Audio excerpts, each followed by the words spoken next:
Hey, what's up, good people? Welcome back to Stock Up with Larry Jones. I'm not going to ask you guys to like, subscribe, and hit the notification bell. Just wait and see if you like what I say, all right?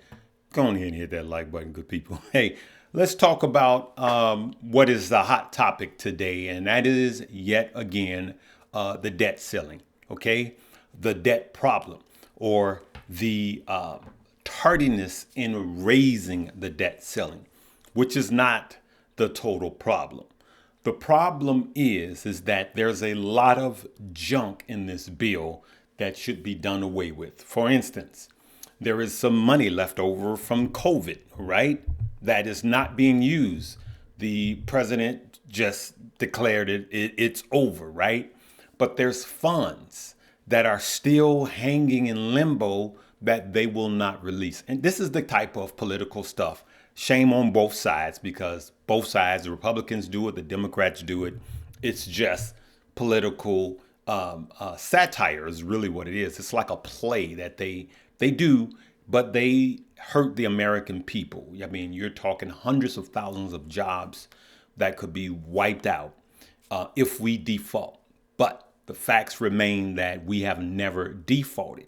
We have lost our credit rating, but we've never defaulted. As a matter of fact, on today, here we go right here. Let's just take a look and read what is happening right now. Now, this is today, Tuesday. President Joe Biden will meet with House Speaker Kevin McCarthy on Tuesday, which is today afternoon, alongside other top congressional leaders to try to come up with an agreement to raise the debt limit, okay? To raise the debt limit, not pay the debt, but to raise the debt limit. Staff from both sides have been working daily since the leaders met last week to try to come up with a deal before early June, that will be June 1st, when the federal government could run out of money, right?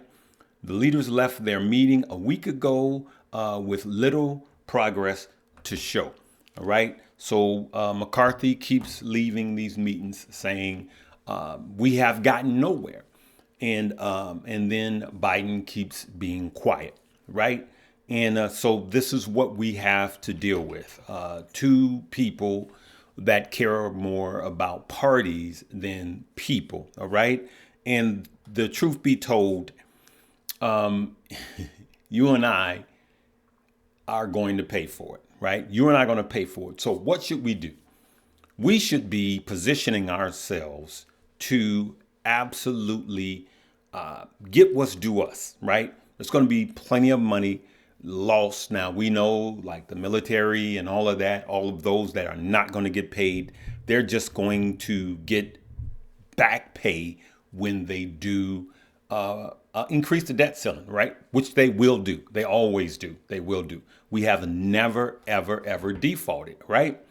So, but we did lose our credit rating. I want you guys to look at this, and you could see that it says here, indeed, the 2011 debt ceiling fight, which led to the first ever downgrade of the U.S. from its top rating by Standard & Poor's, the S&P, produced a huge spike in volatility, for those of you that play the VIX, and ultimately a 19% drop in the S&P. Okay, so that drop, most of that drop happened in one day. 19%. Now, I played you guys the clip.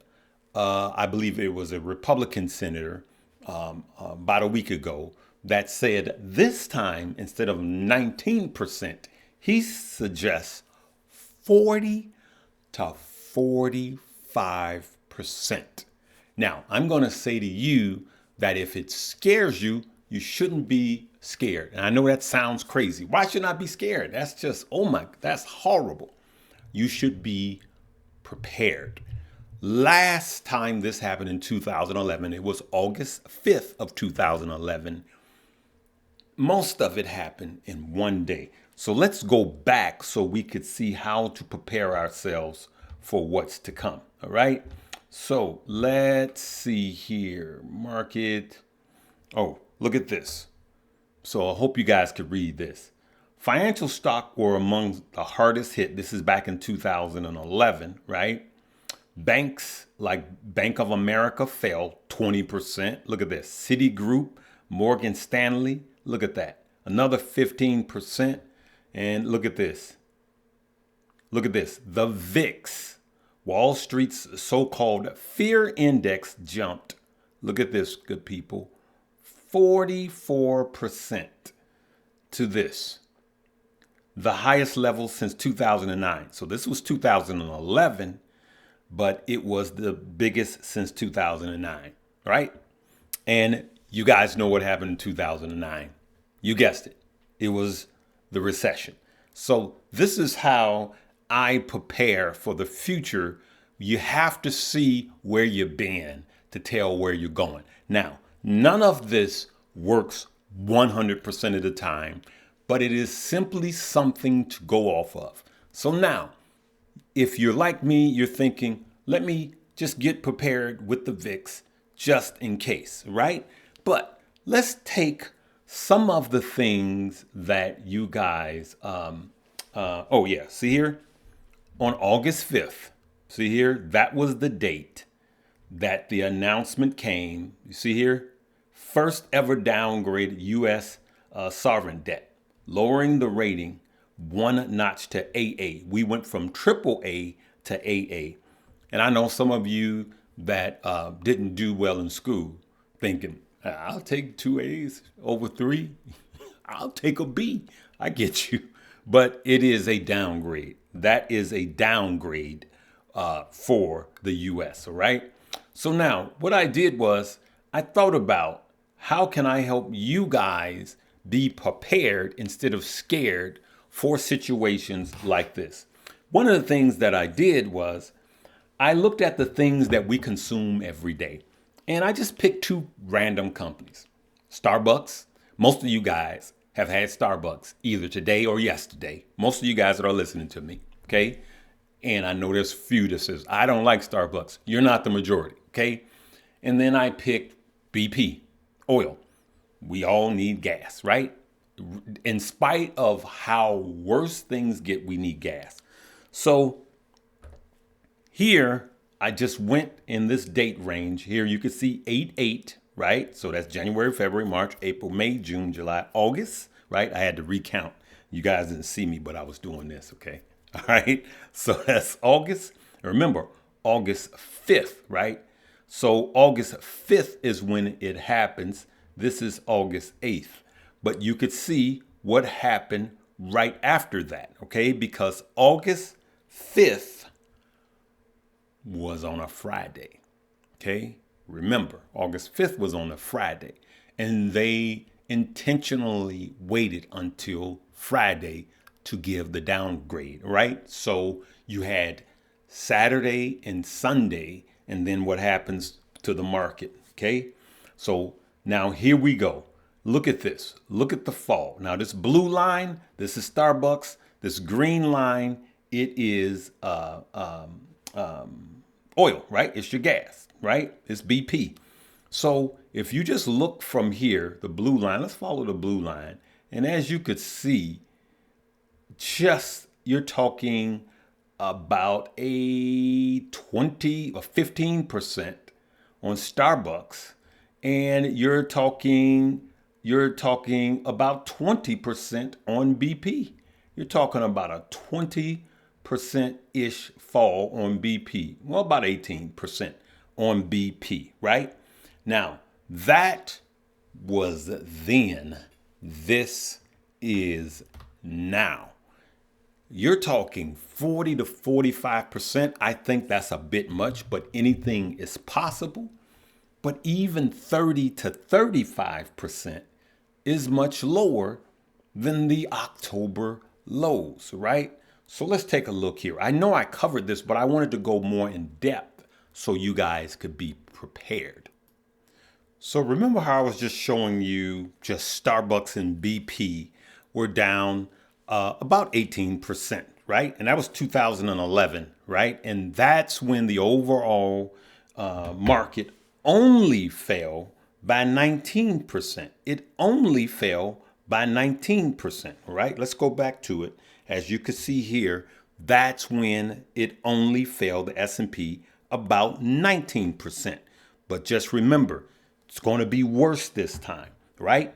Financials, right? So let's just look at this, right? Let's just go here. These are the lows of last October, right?